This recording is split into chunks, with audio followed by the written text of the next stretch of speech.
مواتر ہیں جھونکے ہوا کے، معطر مواتر ہیں جھونکے ہوا کے۔ آئیے تم آؤ یا کہ ناؤ بلا رہا ہوں میں، تصورات کو جھولا جھلا رہا ہوں میں، چلے بھی آؤ ذرا میری آبرو رکھ لو کہ اپنا جان کے تم کو بلا رہا ہوں میں۔ عزت مابالی جناب خطیب صداقت مخزن علم و فکر کے دریا دانش بھائی مولانا حاضر ہیں۔ ایک چھوٹی سی تقریر ہوگی اور اس کے بعد ایک ایوارڈ ہوگا۔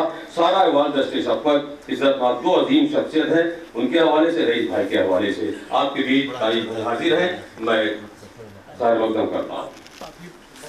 بسم اللہ الرحمن الرحیم۔ حضرات السلام علیکم۔ مجھے کوئی تقریر نہیں کرنا ہے، بس میں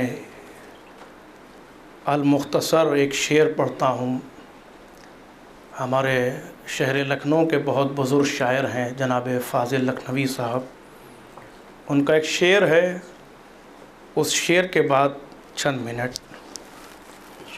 وہ کہتے ہیں کہ وہ ایک نقطے میں قرآن تمام کرتے ہیں، وہ ایک نقطے میں قرآن تمام کرتے ہیں، جو اہل علم ہیں وہ کم کلام کرتے ہیں۔ وہ ایک نقطے میں قرآن تمام کرتے ہیں، جو اہل علم ہیں وہ کم کلام کرتے ہیں۔ اس دوسرے مصرے کو سامنے رکھتے ہوئے مجھے تقریر کرنا ہے۔ ایک صلوات بھیجتے ہیں آپ حضرات۔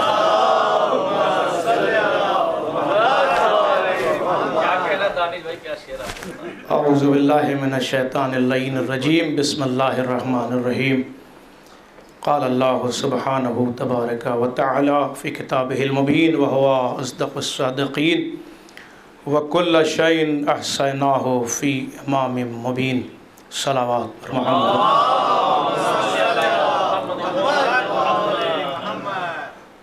بہت ہی خوبصورت جشن کا ماحول ہے، اور ہم ہی کو اتنی رات میں جاگنے کا حق بھی ہے،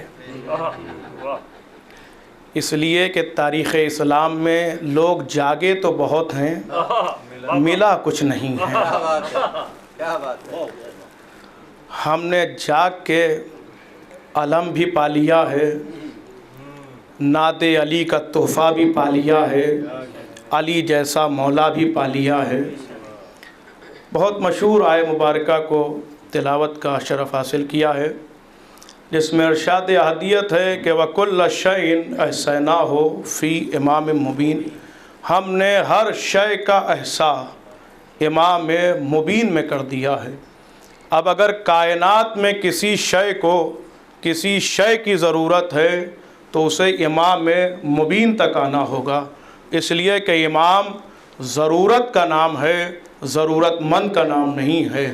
امام غرض کا نام ہے، غرض مند کا نام نہیں ہے۔ امام حاجت کا نام ہے، حاجت مند کا نام نہیں ہے۔ اب اگر آپ بیدار ہیں تو ایک جملہ کہہ کے بات کو آگے بڑھاتا ہوں کہ امام استاد کا نام ہے، شاگرد کا نام نہیں ہے، اس لیے کہ امام کہتے ہی اسے ہیں کہ جو مسائل کو حل کرتا نظر آئے، یا یوں کہا جائے کہ امام اسے کہتے ہیں کہ جو سوال بعد میں پوچھتا ہو، جواب پہلے عطا کرتا ہو۔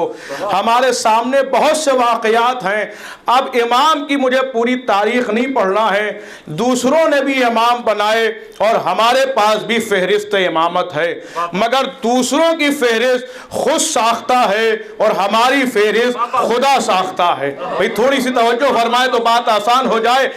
دوسروں کی فہرست خود ساختہ ہے، ہماری فہرست خدا ساختہ ہے۔ ہماری جو فہرست ہے اس کے پہلے کو علی کہتے ہیں، آخری کو محمد کہتے ہیں۔ بھئی توجہ ہے کہ نہیں ہے؟ پہلے کو علی کہتے ہیں، آخری کو محمد کہتے ہیں۔ جو سلسلہ ہے وہ عصمتوں کا سلسلہ ہے، سب کے سب حجت بھی ہیں ہیں، سب کے سب امام بھی ہیں، سب کے سب معصوم بھی ہیں، جہاں آئے تطہیر کا پہرا لگا ہوا ہے۔ ہمارے پاس بھی امامت کا سلسلہ ہے، لیکن وہاں جو امامت کا سلسلہ ہے ان کے پہلے ہیں امام ابو حنیفہ۔ دیکھیے دو ہمارے بزرگ تشریف فرمائے، ہمارے بھائی فخر قوم و ملت مولانا ڈاکٹر یاسو عباس صاحب اور ہمارے بھائی رومان صاحب، ہمارے فیاض صاحب۔ بس میں نے کہا کہ بہت مختصر میں اشارہ کروں گا اور بات واضح ہو جائے گی۔ ان کے جو پہلے ہیں وہ ہیں امام ابو حنیفہ، اور ہمارے پہلے ہیں غالب کل غالب حضرت علی ابن ابی طالب۔ دیکھیے اب وہ جو ان کے پہلے ہیں وہ ہمارے چھٹے امام کے دور کے ہیں، خود ان کا بھی قول ہے۔ اب پڑھنا میری ذمہ داری ہے، سننا اور سمجھنا آپ کی ذمہ داری ہے، کہ جو ہمارے چھٹے امام کے دور کے ہیں، جو محمد حنفیہ جنہیں کہا جاتا ہے، حنفی فرقے کے ہیں، امام ابو حنیفہ، معاف کیجئے گا امام ابو حنیفہ، خود ان کا قول تاریخ کی کتابوں میں ملے گا کہ انہوں نے فرمایا کہ اگر 2 برس امام جعفر صادق کی شاگردی نہ ملتی تو میں ہلاک ہو جاتا۔ اب اسے کیا کیا جائے کہ ہمارا چھٹا محمد نہ ہو تو حنیفہ ہلاک ہو جائے، ہمارا پہلا نہ ہو تو خلیفہ ہلاک ہو جائے۔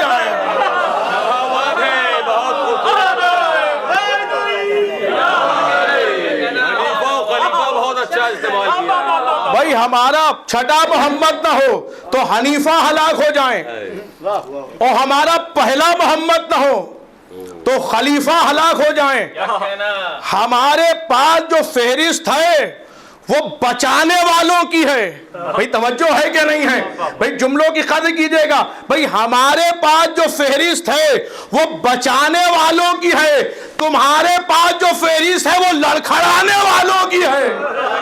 بھئی جو لڑکھڑاتے ہوئے نظر آئے، گرتے ہوئے نظر آئے، ہمارے پاس جو فہرست ہے وہ فہرست عصمت کی فہرست ہے، اسی سلسلے کی ایک کڑی ہے ہمارے اور آپ کے 8ویں امام، امام علی ابن موسیٰ رضا علیہ السلام۔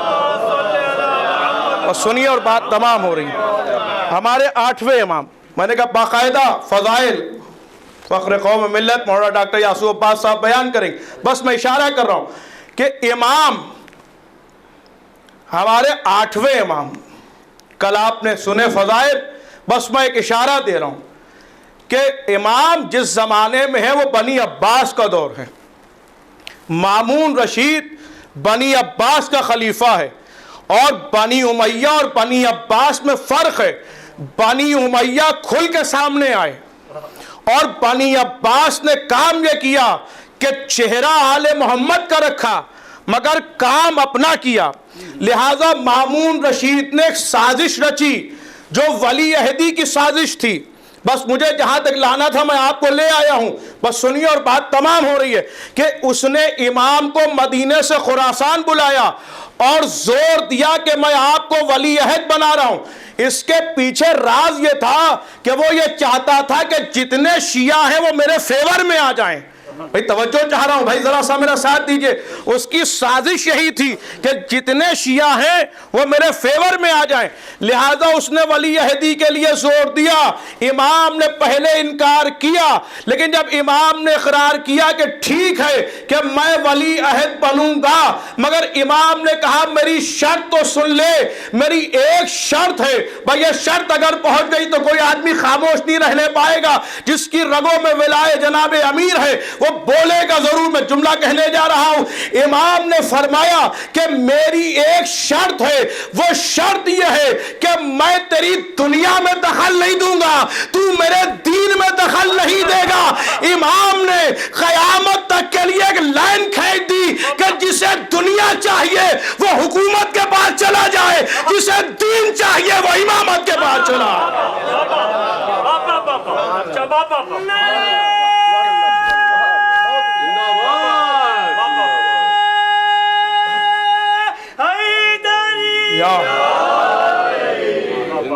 لہذا امام نے فیصلہ دے دیا کہ حکومت کے پاس جاؤ گے تو دنیا ملے گی، امامت کے پاس آؤ گے تو دین ملے گا۔ اسی لیے ہم امامت سے آج تک وابستہ ہیں، اور جو امامت سے وابستہ نہیں تھے وہ 2012 ہی میں قیامت لیے آ رہے تھے.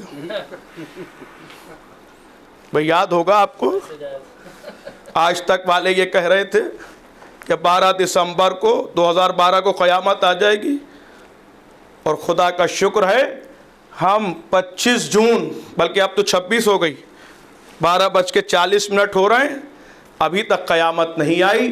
اس کا مطلب یہ ہے کہ انہیں ابھی معلوم نہیں ہے قیامت بعد میں آئے گی, امامت پہلے آئے گی.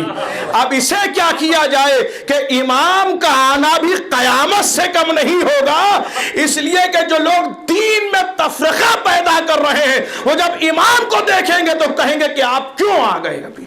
یہ تاریخ ہے, یہ ہمارے برادران بیٹھے ہوئے ہیں, علماء ذوی الاحترام یہ گواہی دیں گے کہ روایات میں ہے کہ جب امام آئیں گے تو بہت سے لوگ کہیں گے کہ آپ کیوں آ گئے, ابھی ہم تو تھے.